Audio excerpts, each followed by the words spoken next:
اب پاکستان کا جو معاشی استحکام ہے وہ خطرے میں پڑتا ہوا نظر آ رہا ہے۔ آج وہ لوگ اسی مہنگائی کو مشکل فیصلوں کا نام دیتے ہوئے عوام سے کوآپریٹ کرنے کا کہتی ہے۔ بہت سے لوگ غربت کی لکیر سے نیچے آتے جا رہے ہیں۔ اس کے بعد درجنوں بھر جماعتوں نے مل کر ایک حکومت بنائی تھی۔ ناظرین، یہ سب کیسے ہوا، کیوں ہوا، اس کے پیچھے کون سے عناصر تھے در پردہ، اور پاکستان کے مسائل حل ہوتے ہوئے نظر نہیں آ رہے، وہ جوں کے تو ہی ہیں۔ بسم اللہ الرحمن الرحیم۔ السلام علیکم ناظرین، خلیج نیوز ود اسامہ اقبال میں آپ سب کو خوش آمدید۔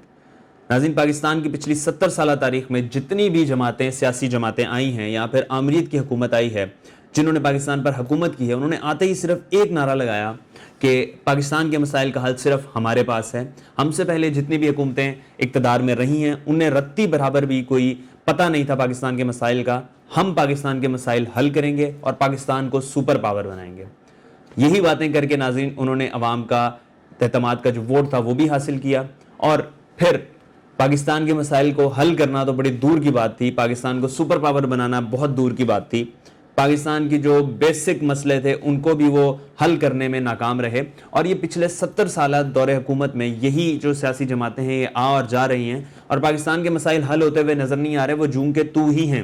اب پاکستان کا جو معاشی استحکام ہے وہ خطرے میں پڑتا ہوا نظر آ رہا ہے۔ ناظرین، جیسا کہ ہم سب لوگ جانتے ہیں کہ 2 ماہ پہلے پاکستان رجیم چینج آپریشن سے گزرا تھا، جس میں عمران خان صاحب کی حکومت کو ہٹا دیا گیا تھا، اعتماد کا ووٹ لیا گیا تھا اور عمران خان صاحب کی حکومت ہٹا دی گئی تھی۔ عمران خان صاحب ناکام رہے تھے اس میں۔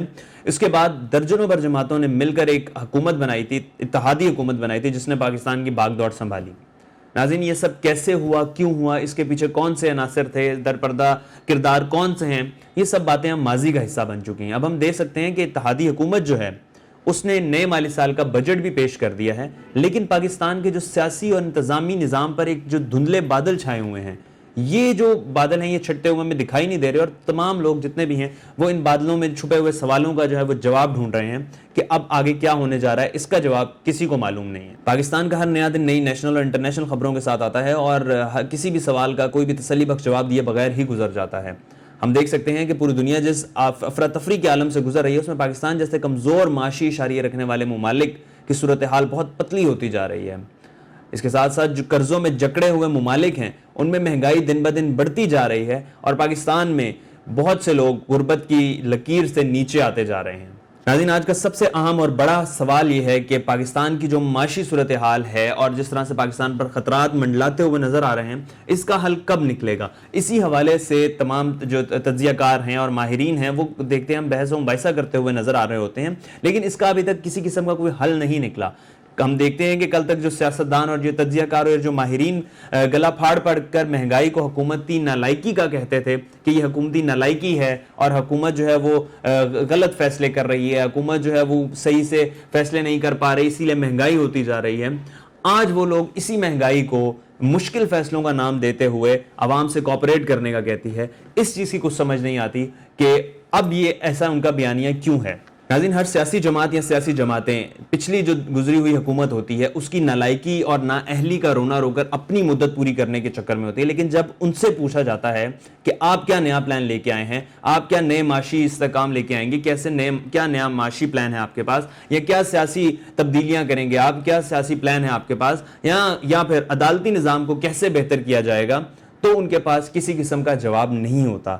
اسی لیے ہمارا جو پاکستان ہے وہ 2 حصوں میں بٹ چکا ہے۔ میں 2 نہیں کہوں گا بلکہ 2 سے زیادہ حصوں میں بٹ چکا ہے، اور ہر بندے کے پاس اگلے بندے کو غلط پروف کرنے کے لیے کوئی نہ کوئی ایک سچی یا جھوٹی بات ہوتی ہے، اور وہ یہی چاہتا ہے کہ جو میں بات کر رہا ہوں صرف وہی سچ ہو اور میری پارٹی ہی جیتے۔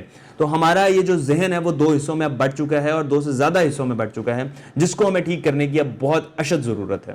میرے خیال میں اب عوام کو تقسیم کرنے والے اس خطرناک ہتھیار کے لائسنس پر پابندی لگانے کا وقت آ گیا ہے، اور ہم سب نے دیکھ لیا ہے کہ پاکستان میں جمہوریت کے نام پر، کھوکھلی جمہوریت کے نام پر ایک فرسودہ سرمایہ داری نظام نافذ ہے جو کہ صدیوں سے ادھر پنجے گاڑے بیٹھا ہوا ہے۔ ناظرین، یہ سچ بھی صدیوں پرانا ہے کہ وہی قومیں کامیاب ہوتی ہیں جو ایک واضح اور 2 ٹوک نظریہ رکھتی ہیں۔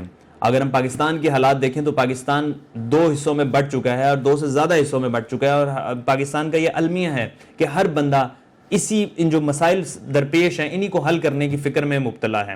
اس کے ساتھ ساتھ ہم دیکھ سکتے ہیں کہ جس طرح سے معاشی صورتحال پاکستان میں چل رہی ہے یہ بھی لوگوں کو سوچنے نہیں دے رہی، اور ہر بندہ اپنی پارٹی کو ڈیفینڈ کرنے کے چکر میں لگا ہوا ہے۔ اب میرا خیال ہے وہ وقت آ چکا ہے کہ اب ہم لوگ ایک ہو جائیں اور ملک کو بہتر کرنے کے لیے کچھ اہم فیصلے کریں، اور جو ملک کے لیے بہتر ہوں وہی فیصلے کیا جائیں۔ خلیج نیوز کے ساتھ اسامہ اقبال کو دیجیے اجازت، اللہ حافظ۔